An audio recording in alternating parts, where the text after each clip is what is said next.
Buat satu kotak, buat satu lagi kotak. Ada 2 kotak. Kotak ini buat voucher, namanya sumbangan. Kotak ini buat juga voucher, tulisannya sodakoh. Lihat mana yang paling banyak diambil umat Islam, sumbangan apa sodakoh? Sodakoh, padahal nilainya sama. Sumbangan 100.000, sodakoh 100.000. Bapak ibu silakan ambil untuk anak yatim fakir miskin kita. Pasti voucher yang paling banyak diambil adalah sodakoh. Kenapa? Karena mereka menganggap sumbangan tak ada pahalanya. Karena bukan bahasa Arab. Apa dia? Sumbangan. Enggak ada dalam Quran. Ya ayyuhalladzina amanu, sumbangan. Yang ada adalah sodakoh. Innamas sadaqatu lil fuqara wal masakin wal amilina 'alaiha wal mu'allafati qulubuhum wa fir riqab wal gharimin wa fi sabilillah wa ibnis sabil. Itulah mengapa yang disentuh itu bukan nalar otaknya, tapi yang disentuh itu adalah hatinya. Ala fil jasadi mudghah, ketahuilah dalam jasad itu ada segumpal. Idza salahat salahal jasadu kulluh, kalau yang segumpal itu baik, maka yang lain ikut menjadi baik. Wa idza fasadat fasadal jasadu kulluh, kalau yang segumpal itu rusak, jahat, kotor, hitam, gelap, maka yang lain ikut menjadi rusak. Ala wahyal qalb, hati. Jagalah hati. Itu yang selalu dipesankan Ustadz kita Agib, jagalah hati. Jangan kau terserah. Bapak Ibu yang dimuliakan Allah, salah satu yang merusak manusia sekuler, membagi 2. Di masjid ibadah, di kantor tidak ibadah, fatal. Di masjid dianggap ibadah. Jangan heran kalau ada orang di masjid khusyuk, takut nengok ke atas, melihat hanya tempat sujud saja. Allahu Akbar, tidak mau lihat ke atas. Kenapa? Dia khusyuk. Tapi di kantor dia lebih setan daripada setan. Kenapa? Berasal dari pemahaman yang salah. Karena dia sudah bagi 2. Di masjid ibadah, di kantor tidak ibadah. Bahkan yang lebih fatal, yang kotor-kotor di kantor bisa dibersihkan di masjid. Kotor. Akhirnya untuk membersihkannya, pergi dia ke masjid. Laundry yang paling besar Masjidil Haram. Sampai di sana, nangis di pintu Ka'bah. Ya Allah, dah selesai bersih. Enak aja. Bukan begitu ajaran Islam. Labbaik Allahumma labbaik, labbaik Allahumma labbaik. Apa kata malaikat? La labbaik wala sa'daik. Kau tidak dapat panggilan, kau tak dapat kebahagiaan, kau tak dapat haji mabrur, kau tak dapat surga. Zaduka haram, karena kau berangkat dengan uang haram. Oleh sebab itu pemahaman Islam mesti utuh. Semua adalah ibadah. Kalaulah gerak tidak ibadah, betapa menyakitkannya bapak-bapak polisi di jalan raya kena panas terik, padahal dia tidak ada penutup kepala di atas, berkeringat berpeluh. Mereka tetap merasakan itu sebagai ibadah. Tentara yang membela negara, angkatan laut di perbatasan sana, datang kapal-kapal perompak dari Thailand ingin mengambil ikan kita, tenggelamkan. Itu kalau tidak nilai ibadah, dia takut. Jangan-jangan sebelum kita tenggelamkan, kita duluan ditembaknya tenggelam. Maka itu mesti ada nilai ibadah di dalamnya. Itulah yang membangkitkan semangat jihad. Jamaah bertanya, Ustadz kemarin dari Jambi, terus kemudian terbang ke Miri, besok baru pulang ke Pekanbaru. Apa Ustadz? Saya lihat Ustadz dari tadi mengantuk saja. Iyalah, sampai tadi malam ke hotel jam 12, baru tidur jam 1 karena ada yang mau ditulis. Jam 3.30 sudah bangun ceramah. Tapi begitu berjumpa dengan jamaah orang ramai, bangkit semangat. Habis ceramah ini tanya jawab, semangat lagi. Habis itu baru lesu. Dan tidurnya itu pun ibadah. Bayangkan tidurnya itu ibadah. Itulah mengapa banyak orang pengajian sambil oh, Ustadz menyindir ya? Tidak. Saya termasuk Ustadz yang tidak pandai menyindir. Saya termasuk ustadz kalau dipesan request untuk menyindir saya tidak pandai. Kenapa? Karena saya pernah menyindir orang. Ustadz, tolong ustadz sindirkan. Ini ada jamaah yang sudah sedekah tapi mengambil uangnya kembali. Siapa yang bersedekah mengambil uangnya kembali? Kal kalbil ladzi ya'udu ila qaihi. Sama seperti anjing yang menjilat muntahnya kembali. Selesai pengajian, mohon maaf Pak Ustaz, yang disindir nggak datang. Oleh sebab itu tak ada gunanya sindir menyindir. Kalau mau to the point, mana orangnya face to face, langsung saja tembak 12 pas, gol. Bapak Ibu yang dimuliakan Allah, maka mesti dipahami dengan benar. Di Masjidil Haram ibadah, di rumah pun kau ibadah. Istri yang dari mulai pagi memasakkan suami, dibantu oleh pembantu membuatkan minuman, membesarkan anak, menyusukan anak 2 tahun lamanya, melahirkan, meregang nyawa ibu melahirkan anak, ibadah. Makanya kalau dia meninggal dunia saat melahirkan, matinya mati syahid. Saking senangnya suaminya mendapatkan seorang istri yang syahid, tak menangis dia. Begitu tegarnya bapak, tidak meneteskan air mata. Tidak Pak Ustaz, aku melepas seorang syahid, 3 syahid lagi siap menanti. Peace, damai. Biasanya ibu-ibu kalau bawa cerita ini, kalau gini pulang aja lah kita ya.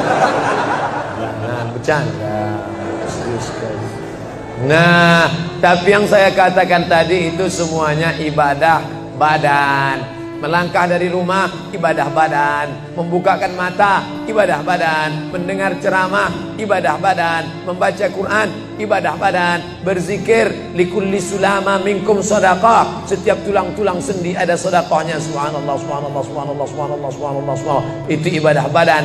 Tapi ada bukan ibadah badan. Apa dia? Itulah yang 7 macam. Zakat, wakaf, infak, sedekah, wasiat, hibah, ghanimah. Nah, itu ibadah harta. Mana yang lebih banyak? Ibadah harta apa ibadah badan? Ibadah badan. Kalau ibadah harta tak banyak. Zakat, wakaf, infak, sedekah, wasiat, hibah, ghanimah, rampasan perang. Tapi kalau ibadah badan, setiap gerak adalah ibadah. Makanya kita mesti bergerak. Di kulli harakah barakah. Setiap ada gerak pasti ada berkah. Makanya tak boleh tidak bergerak. Air sumur kalau tidak ditimba, air itu akan busuk, butek, warnanya pun tidak ada seperti minyak di atas. Mata air mesti terus berganti.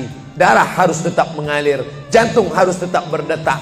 Makanya jangan pernah kosong dari aktivitas. Fa idza farata fansab. Selesai dari satu ibadah, pindah ibadah lain.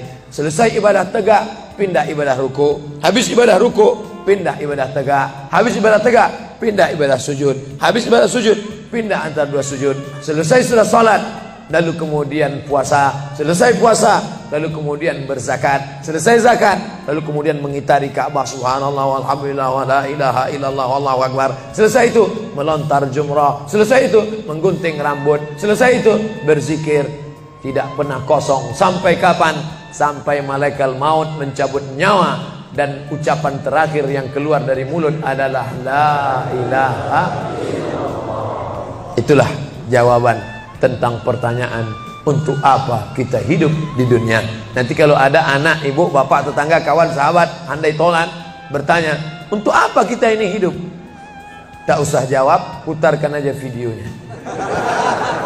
Itulah enaknya zaman sekarang. Kalau dulu mesti diingat.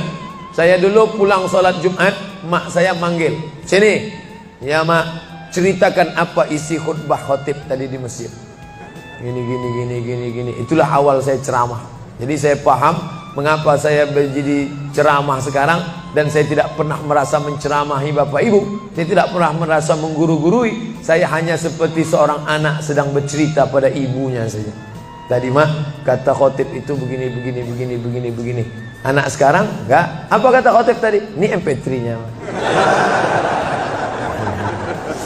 Bapak ibu yang dimuliakan Allah subhanahu wa ta'ala, ibu yang mendidik anak-anak ibu, ibadahnya luar biasa. Itulah mengapa ibu lebih tinggi derajatnya daripada laki-laki. Ilzam rijlaiha, kau urus tapak kakinya, fatammal jannah, kau dapati surga di sana. Di bawah tapak kakinya surga, al-jannatu surga, tahta di bawah aqdam kaki al-ummahat, ibu-ibu. Kenapa begitu? Karena ibadah dia yang luar biasa, tidak bisa dilakukan oleh laki-laki. Salat kita bisa, puasa kita bisa, tawaf kita bisa, sa'i kita bisa, melontar jumrah kita bisa, tahallul kita bisa. Tapi ada yang kita tak bisa. Apa dia? Mengandung. Kita tak bisa. Siapa yang mau coba mengandung, keluar dari sini, ambil bola voli, ikat di perut. Melahirkan, kita tak bisa. Siapa yang ingin coba melahirkan, keluar dari sini, telanlah jeruk bulat-bulat. Habis itu keluarkan bulat-bulat. Menyusukan, kita tak bisa. Dan itu ibadah. Tapi bukan ibadah mahdhah. Dia tidak selevel dengan sholat, zakat, puasa, haji. Tapi ibadah ini berkualitas. Ibadah badan, sudah. Ibadah harta, sudah. Ada ibadah yang terakhir, yang ketiga. Kalau ibadah badan berkeringat, lelah, capek. Ibadah harta, duit habis. Tapi ada ibadah satu lagi, tak nampak di mata. Apa dia? Ibadah hati. Itulah dia ikhlas. Orang yang ikhlas tak tampak. Ikhlas, ridha, qanaah, tawakal, zikir, muhasabah, muraqabah, tazkiyatun nafs, mensucikan hati dari penyakit hati, riya, sum'ah, takbur, sombong, hasad, busuk hati. Itu ibadah. Kenapa begitu? Disitulah letak adilnya Allah. Man bana masjidan, siapa yang bangun masjid, banallah mislahu baitan fil jannah, dibangunkan Allah untuknya satu istana di dalam surga. Bapak ibu yang ikut membangun masjid ini, mudah-mudahan diberikan Allah Ta'ala balasan melimpah ruah. Kami nggak bisa Pak Ustadz. Jangankan bangun masjid, buat rumah kami aja kami nggak bisa. Allah Maha Adil. Kalau kau tidak bisa dengan ibadah harta, maka kau dengan ibadah tangan. Apa dia? Ikut gotong royong masjid. Nampak ada pembangunan masjid, ikut ngecornya, pasangnya. Tapi dengan syarat menyelesaikan masalah. Jangan buat masalah. Man shalla isnatai asyarata rakaat.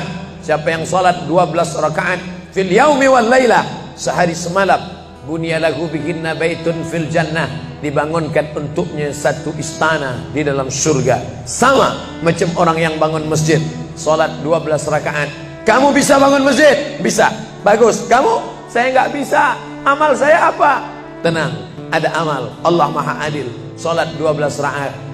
2 rakaat sebelum subuh, 4 rakaat sebelum zuhur, 2 rakaat setelah zuhur, 2 rakaat setelah maghrib, 2 rakaat setelah isya. 12 rakaat. Saya nggak bisa Pak Ustadz, sedang terbaring di rumah sakit, kaki sakit, kepala sakit, hati sakit, jantung sakit. Stop, jangan lanjutkan. Aku tak sampai hati mendengar penderitaan. Jadi amal saya apa Pak Ustadz? Ada satu amalmu. Apa dia? Ridha, menerima takdir Allah Subhanahu wa ta'ala. Sakit Pak? Tidak. Kenapa? Sakitku hilangkan, hatiku ridha. Man lam yasbir bi balai, siapa yang tak sabar dengan bala ujianku, walam yarda bi qada'i, yang tak ridha dengan takdirku, falyatlub rabban siwaya, carilah Tuhan selain aku. Kau sabar, kau ridha menerima itu. Apa balasannya? Lebih hebat daripada balasan orang yang bangun masjid, lebih besar daripada balasan 12 rakaat salat. Innama yuwaffas sabiruna ajrahum bighairi hisab. Orang yang sabar itu balasannya bighairi hisab, tak dapat dihitung, tak dapat dikira, unlimited. Begitulah Allah Maha Adil. Untuk apa kita hidup? Hidup untuk beribadah. Ibadah apa yang kita lakukan? Ibadah badan, ibadah harta, ibadah hati. Yang sudah melaksanakan tiga-tiganya, alhamdulillah. Yang baru melaksanakan satu, tambah. Yang satu pun belum, innalillah. Masjid ini besar.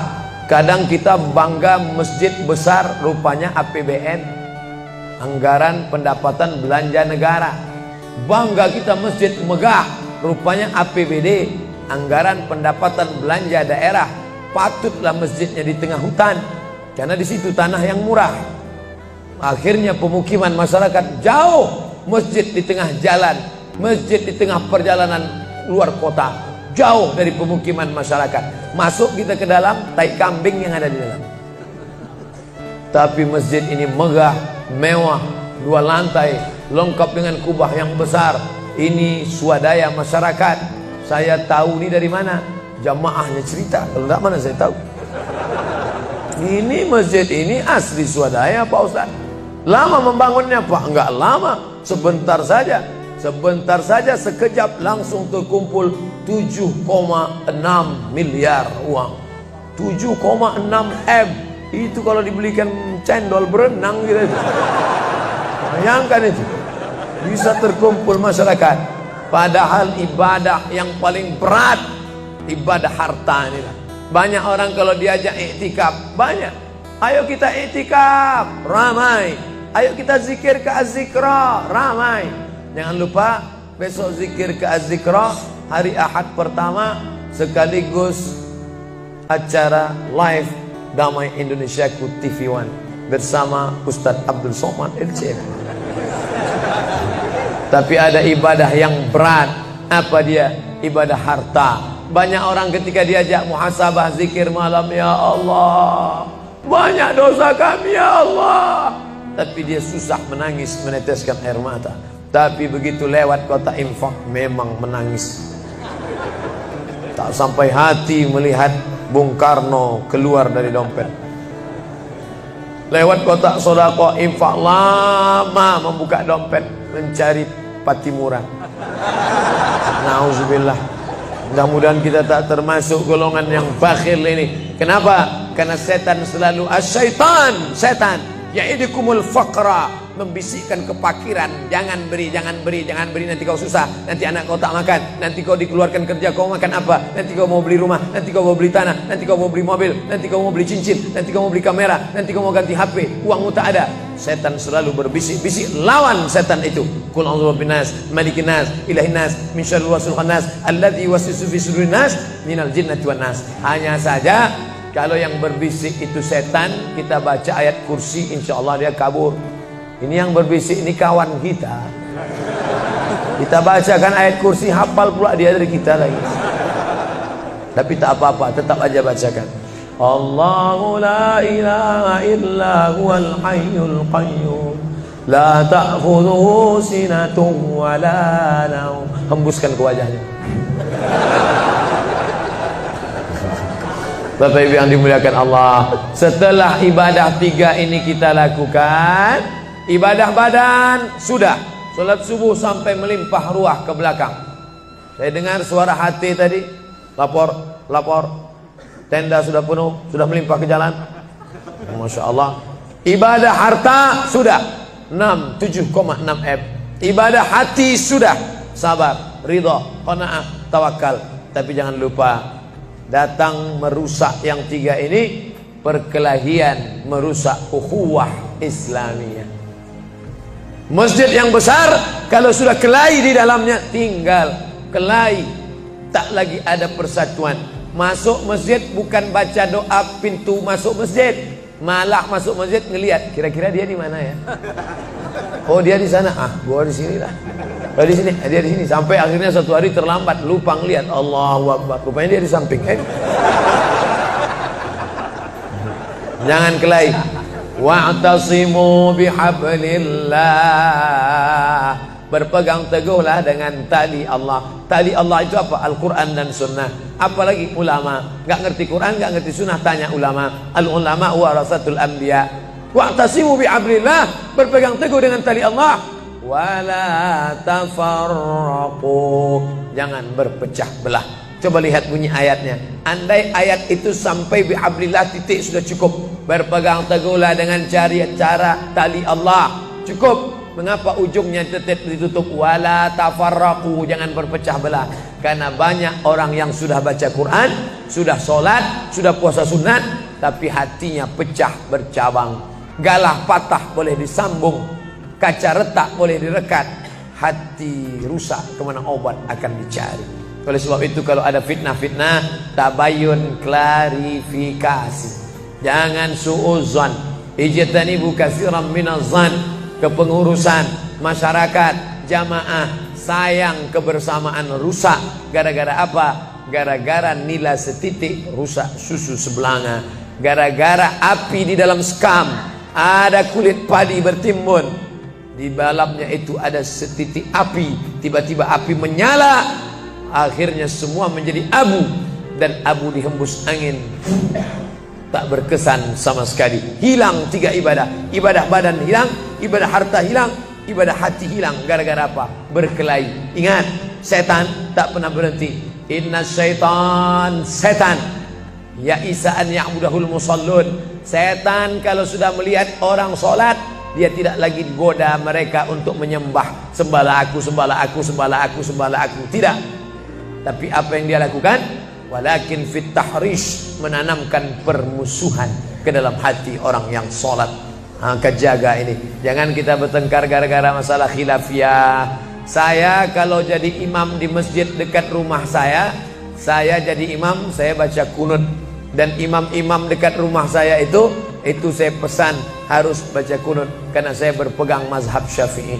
Tapi ketika sholat di Masjid Al-Qalam, saya tidak tahu jamaah di sini pakai kunut apa tidak. Saya tidak ingin merusak kebiasaan mereka. Mana tahu mereka ikut mazhab Hambali, mana tahu mereka Muhammadiyah, saya tidak tahu. Maka ketika diminta jadi imam, Ustaz jadi imam, batuk.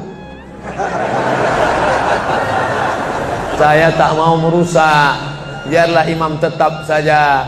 Rupanya imam di Masjid Al-Qalam tidak baca kunut, ya saya tetap ikut sholat. Apakah perlu saya ulang sholat saya? Tidak. Sholat saya sah, karena apapun ormasmu, apapun mazhabmu, mau NU, mau Muhammadiyah, mau Perti, mau Persis, mau Al-Irsyad, mau Jamaah Tabligh, mau FPI, mau mazhab Hanafi, mazhab Maliki, mazhab Syafi'i, mazhab Hambali, semuanya sepakat sholat subuh itu wajib.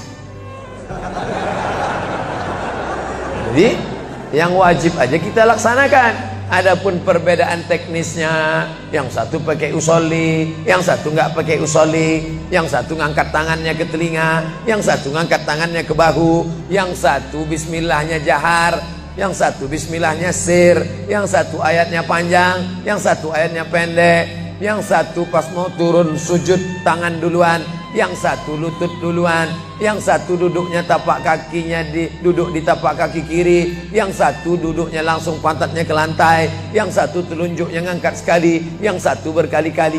Itu masalah teknis simple sederhana. Ada masalah yang lebih besar. Apa masalah kita yang lebih besar? Membeli tanah baru untuk buat sekolah Islam, membeli tanah baru, ruko baru untuk buat apa? 212 mat, kita mat. Orang Islam belanja di warung Islam. Alangkah indahnya, selesai acara sholat subuh bersama, pengajian bersama, selesai itu belanja beras minyak goreng bersama.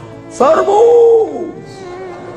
Sehingga bangkitlah ekonomi umat. Berapa pegawai bisa ditampung bekerja? Langsung membeli beras ke tempat-tempat tanaman masyarakat, sehingga mereka tidak menjadi korban rentenir. Musim menanam diulur, kasih pinjaman pupuk, pinjaman tanah. Masa musim panen ditarik, mereka menjadi korban rentenir lintah darat. Disedot darah mereka sampai kering dan mati. Kita selamatkan dengan apa? Dengan market. Masjid punya market. Saya beberapa kali meresmikan market punya masjid di Masjid Raya Batam, Masjid Agung Batam. Itu di bawahnya ada super mini market untuk menjamaah. Kemarin pulang dari Pulau Bintan, itu juga meresmikan di Dumai. Begitu juga. Nah, ini 212 Mart. Terserah namanya apa. Ada 212 Mart, ada namanya Kita Mart, atau bisa juga buat Somart. Nah, bisa. Bapak Ibu yang dimuliakan Allah Subhanahu wa taala, maka visi misi kita ke depan, jauh melihat ke depan. Kami harus punya pusat perbelanjaan komunitas muslim, kami harus punya komplek perumahan muslim. Nah, ini semua yang akan menyelamatkan kita. Kalau sudah begitu, maka mengertilah untuk apa kita hidup.